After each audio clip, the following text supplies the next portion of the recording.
الحمد لله المتوحد بجلال ذاته وكمال صفاته،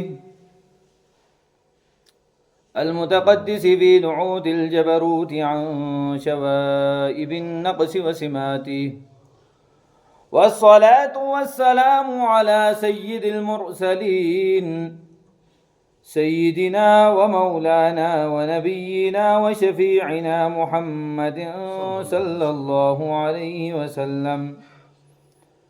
أما بعد، فأعوذ بالله من الشيطان الرجيم. بسم الله الرحمن الرحيم. تلك الرسل فضلنا بعضهم على بعض، منهم من كلم الله ورفع بعضهم درجات، وآتينا عيسى ابن مريم البينات وأيدناه بروح القدس، ولو شاء الله ما اقتتل الذين من بعدهم من بعد ما جاءتهم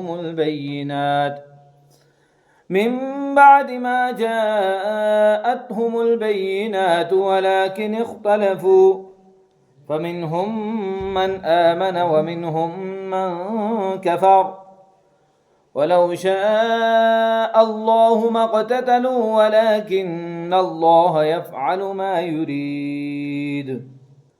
يا أيها الذين آمنوا أنفقوا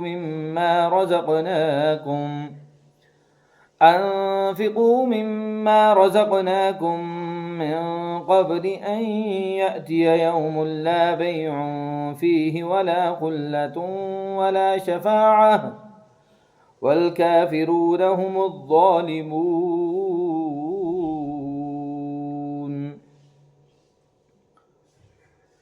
الله لا إله إلا هو الحي القيوم، لا تأخذه سنة ولا نوم، له ما في السماوات وما في الأرض. من ذا الذي يشفع عنده إلا بإذنه، يعلم ما بين أيديهم وما خلفهم، ولا يحيطون بشيء من علمه إلا بما شاء، وسع كرسيه السماوات والأرض، ولا يؤوده حفظهما وهو العلي العظيم. وہ معزز تھے زمانے میں مسلمان ہو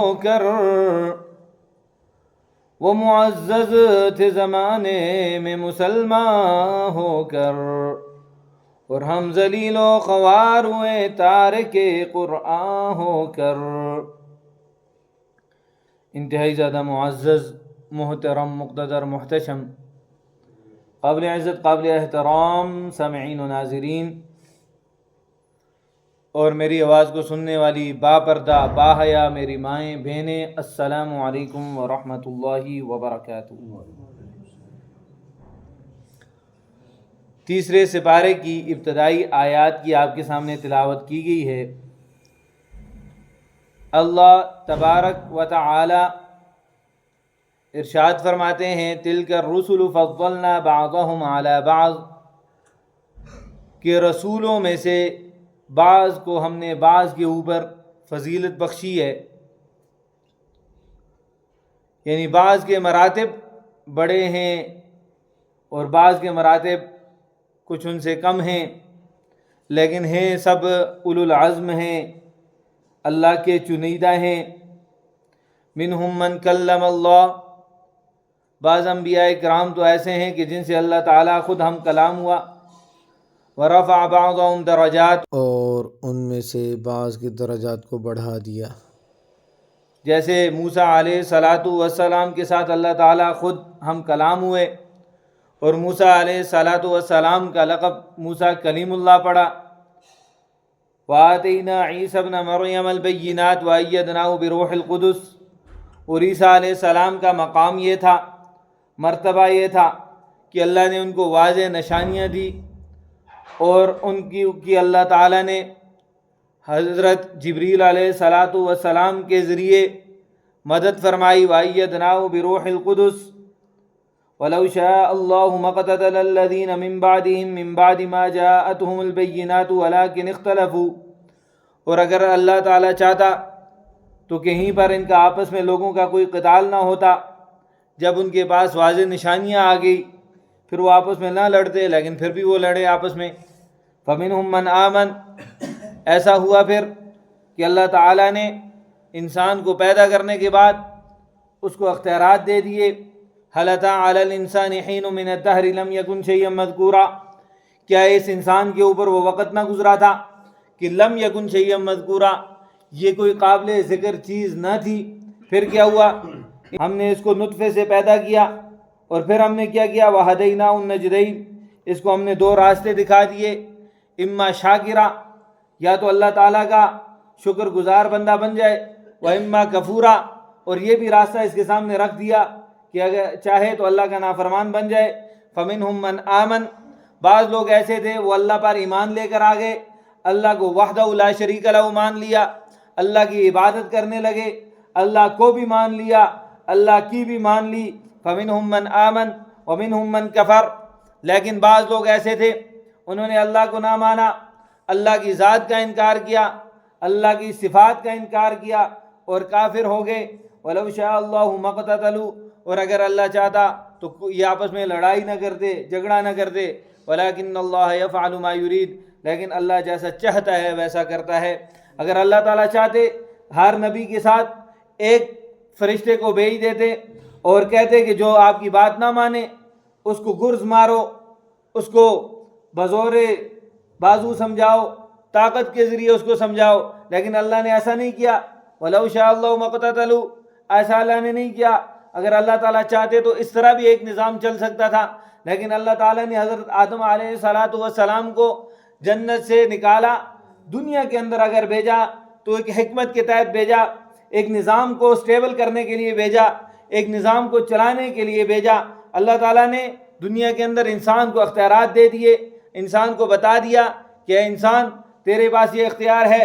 ایک مخلوق وہ ہے کہ جس کے پاس کوئی اختیار نہیں ہے، یہ جانور ہیں، ان کے پاس کوئی عقل اللہ تعالیٰ نے ان کو نہیں دی. اور ایک وہ مخلوق ہے اللہ تعالیٰ کی کہ جس کے بارے میں اللہ تعالیٰ نے کہا لا یعصون اللہ ما امرہم ویفعلون ما یؤمرون، کہ وہ اللہ کے حکم کی نافرمانی نہیں کر سکتے ہیں، اللہ جس طرح بھی حکم دے گا ان کو ماننا پڑے گا. یہ اللہ تعالیٰ کی مخلوق، یہ اللہ تعالیٰ کے فرشتے ہیں. اللہ تعالیٰ کے فرشتے لا یعصون اللہ ما امرہم، جو اللہ ان کو حکم دیتا ہے وہی کرتے ہیں، اور اللہ تعالیٰ نے ان کے اندر نافرمانی کا مادہ بھی نہیں رکھا ہے.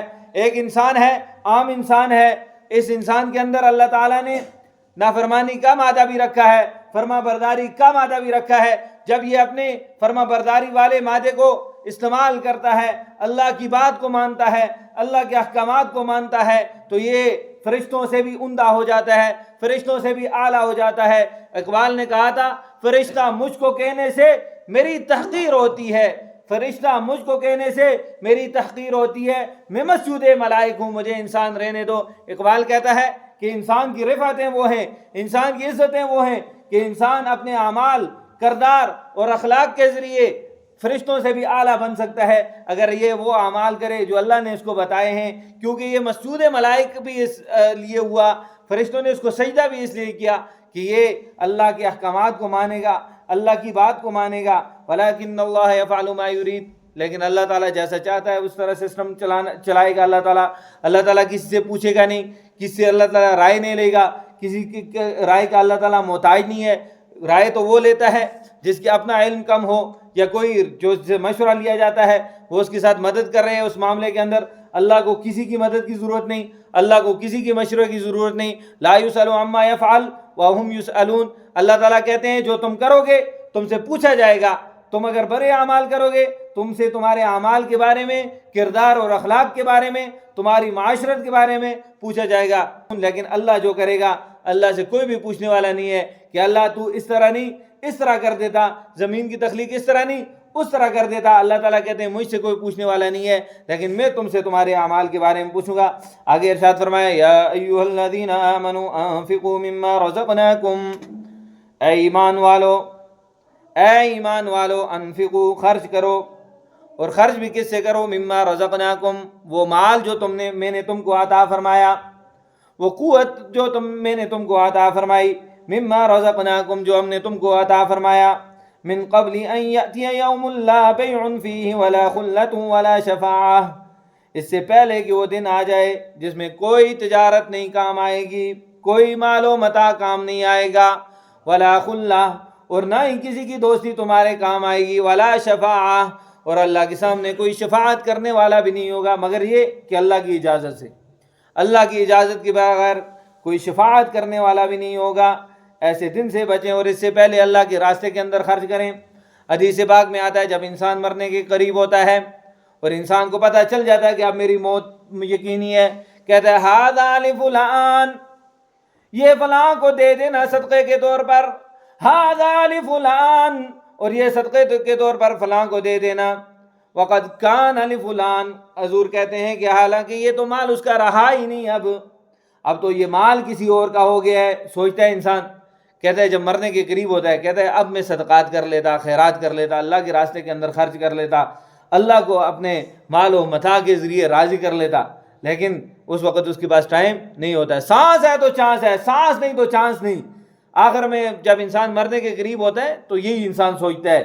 اور انسان کی موت کے بعد ایک دفعہ ہمارے استاد محترم کہنے لگے کہ آپ تصور کریں کہ انسان کی یہ جو کان ہیں یہ انسان کے مرنے کے بعد کچھ وقت تک زندہ رہتے ہیں، اور انسان کی آنکھیں کچھ وقت تک زندہ رہتی ہیں، اور انسان کا یہ جو سسٹم ہے کچھ دیر تک یہ کام کر رہا ہوتا ہے مرنے کے بعد۔ تو آپ یہ سوچیں کہ جب انسان مر جائے گا تھوڑی سی جو اس کے اندر جو شعور باقی ہوگا اس میں وہ کیا سوچے گا کہ دنیا کی حقیقت تو میرے سامنے آ گئی ہے، دنیا کی حقیقت تو یہ تھی جو آج مجھے پتہ چلی ہے، میں تو دھوکے میں رہا، مجھے تو دھوکے میں رکھا گیا، میں تو فریب میں رہا، مجھے تو پتہ ہی نہیں تھا کہ یہ سب کچھ ہو جائے گا۔ آگے اللہ تعالیٰ اپنی صفات کو بیان کرتے ہیں سورہ بقرہ کے اندر، فضیلت والی آیت الکرسی۔ حدیث پاک میں آتا ہے جو شخص ہر فرض کے بعد آیت الکرسی پڑھے، جنت اور اس کے درمیان صرف موت عائل ہے، جیسے ہی اس کی روح پرواز کرے گی اللہ تعالیٰ اس کو جنتوں کے مزے چکھا دیں گے۔ ہر فرض کے بعد آیت الکرسی کو لازمی پڑھیں، جس کے اندر اللہ تعالیٰ نے اپنا تعارف فرمایا ہے، اللہ لا الہ الا ہو، اللہ وہ ہے جس کے علاوہ کوئی معبود نہیں، اللہ لا الہ الا ہو الحی القیوم، زندہ بھی ہے اور پورے نظام کو اللہ تعالیٰ تھامے ہوئے بھی ہے، پورے نظام کو اللہ تعالیٰ نے تھاما ہوا ہے، پورے نظام کو اللہ تعالیٰ اکیلے چلا رہا ہے، کسی کی مدد کی ضرورت نہیں ہے اللہ تعالیٰ کو، کوئی اللہ تعالیٰ کے ساتھ ہیلپر نہیں ہے، کوئی اللہ تعالیٰ کے ساتھ مدد کرنے والا نہیں ہے۔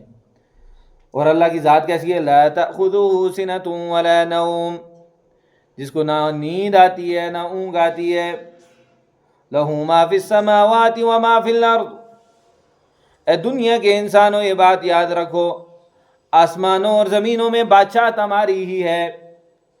تم یہ نہ سمجھو کہ تم جو کر رہے ہو تم سے تمہارے اعمال کے بارے میں نہیں پوچھا جائے گا، لہ ما فی السماوات وما فی الارض من ذا الذی یشفع عندہ الا باذنہ، کون ہے جو شفاعت کریں اللہ کے سامنے مگر یہ کہ اس کی اجازت کے بغیر، اگر اس کی اجازت ہوگی تو کوئی شفاعت کرے گا۔ مشرکین کا یہ عقیدہ تھا، مشرکین یہ سوچتے تھے ہم نے یہ جو بت بنائے ہوئے ہیں یہ شاید اللہ کے سامنے ہماری سفارش کریں گے اور اللہ کو ان کی سفارش ماننی پڑے گی۔ اللہ تعالیٰ کہتے ہیں من ذا الذی یشفع عندہ الا باذنہ، کون ہے جو اللہ کے سامنے شفاعت کرے مگر یہ کہ میری اجازت کے بغیر، جب میری اجازت ہوگی تو پھر شفاعت کی جائے گی، پھر انبیاء اکرام بھی شفاعت کریں گے، پھر حفاظ اکرام بھی شفاعت کریں گے، پھر علماء اکرام کو بھی موقع دیا جائے گا کہ آپ بھی جن کے بارے میں شفاعت کرتے ہیں ہم ان کو جہنم سے نکال کر جنت کے اندر ڈال دیں، لیکن اللہ تعالیٰ کی اجازت کے بغیر ایسا نہیں ہوگا۔ یعلم ما بین ایدیہم وما خلفہم اور اللہ کی وہ ذات ہے کہ انسانوں کے آگے پیچھے تمام احوال کو جاننے والا ہے۔ اللہ کو پتہ ہے کہ اس کے دن کہاں گزرے ہیں، اس کی راتیں کہاں گزری ہیں، یہ کون سے افکار اپنے دل کے اندر سموئے ہوئے ہے، یہ کون سے افکار کے ساتھ بیٹھا ہوا ہے، اس کے دل و دماغ کے اندر کیا چل رہا ہے۔ یعلم ما بین ایدیہم وما خلفہم ولا یحیطون بشیء من علمہ الا بما شاء، لیکن اللہ کے بارے میں انسان اتنا ہی جانتا ہے جتنا اللہ تعالیٰ نے اس کو علم دیا ہے۔ اللہ کی ذات کے بارے میں کوئی اس سے زیادہ نہیں جانتا جتنا اللہ تعالیٰ نے خود بتا دیا ہے۔ وہ ایک شاگرد تھا، اس نے استاد کو کہا کہ استاد محترم، اللہ تعالیٰ کی ذات کے بارے میں کیوں ہم نہیں سوچ سکتے؟ اللہ کی صفات کے بارے میں سوچنا چاہیے، اللہ کی ذات کے بارے میں نہیں۔ اللہ کی ذات کے بارے میں ہم کیوں نہیں سوچ سکتے؟ اللہ نے ہمیں دماغ دیا ہے، عقل دیا ہے، تو ہم اللہ کے بارے میں کیوں نہیں سوچ سکتے؟ انہوں نے کہا بیٹا آپ کے دماغ میں اللہ نہیں آئیں گے، اللہ کی ذات بہت بڑی ہے، آپ کے دماغ میں نہیں آنے والے۔ اس نے کہا استاد محترم یہ کیسے ہو سکتا ہے کہ میرے دماغ میں نہ آئے؟ انہوں نے کہا آؤ میں آپ کو تجربے سے بتاتا ہوں۔ سمندر کے قریب لے گئے استاد اور کہا کہ یہ جتنا بھی سمندر ہے بیٹا، اس کو ابھی میں ایک کوزے کے اندر بند کرنے والا ہوں۔ تو اس نے کہا استاد جی اتنا بڑا سمندر ہے اور چھوٹا سا کوزہ ہے، اس کے اندر آپ کیسے بند کریں گے؟ انہوں نے کہا یہی بات ہے کہ اللہ کی ذات اتنی بڑی ہے کہ تیرے چھوٹے سے دماغ کے اندر آنے والی نہیں ہے۔ تو اللہ کی ذات نہیں، اللہ کی صفات کے بارے میں سوچا جائے کہ کتنا بڑے بڑے اللہ تعالیٰ نے پہاڑ پیدا کیے، کتنے بڑے بڑے اللہ تعالیٰ نے سمندر پیدا کیے، اور کتنی بڑی بڑی اللہ تعالیٰ نے مخلوقات کو پیدا کیا، اور یہ ہماری زمین اس تخلیق کے حصے میں سے ایک ہے۔ پیچھے کتنی گلیکسی ہے، کتنی کہکشائیں ہیں، اس کہکشاں کا ایک حصہ ہماری اور آپ کی زمین ہے جس کے اوپر میں اور آپ موجود ہیں، اور اتنی بڑی زمین میں چھوٹا سا ہمارا وجود ہے۔ پوری کائنات میں ہمارا وجود دیکھا جائے کچھ بھی نہیں ہے، اتنی بڑی اللہ تعالیٰ کی کائنات ہے۔ وسع کرسیہ السماوات والارض، اللہ تعالیٰ کی کرسی وسیع ہے آسمان اور زمین میں، یعنی اللہ کی بادشاہت ہے۔ انسان سوچتا ہے کہ میری بادشاہت ہے، میرے اختیارات ہیں، میں کچھ کر پاؤں گا، میں جیسا چاہوں گا ویسا کروں گا۔ اللہ تعالیٰ کہتے ہیں نہیں ایسا نہیں ہے۔ وسع کرسیہ السماوات والارض، آسمان زمینوں کے اندر سلطنت ہماری ہے، بادشاہت ہماری ہے، جیسا ہم چاہیں گے ویسا ہوگا۔ ولا یؤودہ حفظہما، اور سب کچھ کرتے ہوئے اللہ تعالیٰ تھکتا نہیں ہے، اکتاتا نہیں ہے، سارا نظام چلاتے ہوئے اللہ تعالیٰ کو کوئی اکتاہٹ نہیں ہوتی، کوئی تھکاوٹ نہیں ہوتی۔ وہو العلی العظیم، اور اللہ تعالیٰ بڑا بھی ہے، بلند مرتبہ بھی ہے اور عظیم بھی ہے۔ اللہ تعالیٰ اپنی صفات کو بیان کر رہا ہے، اور اللہ تعالیٰ کو اپنی صفات، اپنی تعریف بڑی پسند ہے، اسی لیے اللہ تعالیٰ نے قرآن میں گائے بگائے اپنی تعریفیں کی ہیں، اور قرآن کی ابتدا بھی وہ اللہ تعالیٰ نے اپنی تعریف سے کی، الحمدللہ رب العالمین۔ قرآن کی ابتدا بھی الحمد سے ہے، اور انسانیت کی تخلیق ہوئی، حضرت آدم علیہ السلام کو بنایا، حضرت آدم علیہ السلام کے پہلے الفاظ بھی الحمدللہ رب العالمین۔ اللہ تعالیٰ نے اپنی تعریف سے ہی انسانیت کی تخلیق کو شروع کیا، اور اپنی تعریف سے ہی اللہ تعالیٰ نے قرآن کریم کو شروع کیا۔ اللہ تعالیٰ انہی صفات کے حامل ہیں۔ اللہ تعالیٰ کی ذات و صفات وہ بڑی ہیں، ان کے اندر اللہ تعالیٰ یکتا ہیں، اکیلے ہیں۔ اللہ تعالیٰ کی ذات کے اندر کسی اور کو شریک سمجھنا یہ بھی شرک اور کفر ہے، اور اللہ تعالیٰ کی صفات کے اندر بھی کسی کو شریک سمجھنا یہ بھی شرک اور کفر ہے۔ اللہ تعالیٰ اپنی ذات و صفات کے حوالے سے بالکل اکیلا اور یکتا ہے۔ اللہ تعالیٰ کے علاوہ کسی اور انسان کی اتنی عزت اپنے دل میں بٹھا لینا، اتنا روب اور دبدبہ اپنے دل میں بٹھا لینا جتنا میرے اللہ کے پاس ہے، یہ شرک اور کفر ہے۔ لہذا انسان کے دل کے اندر روب دبدبہ صرف اللہ تعالیٰ کا ہونا چاہیے، اور انہی صفات کے ساتھ جب اللہ تعالیٰ کو انسان مانے گا تو اس کا ایمان کامل ہوگا، اور اللہ تعالیٰ کو یہی ایمان مطلوب اور مقصود ہے۔ سنتیں عطا فرمانے۔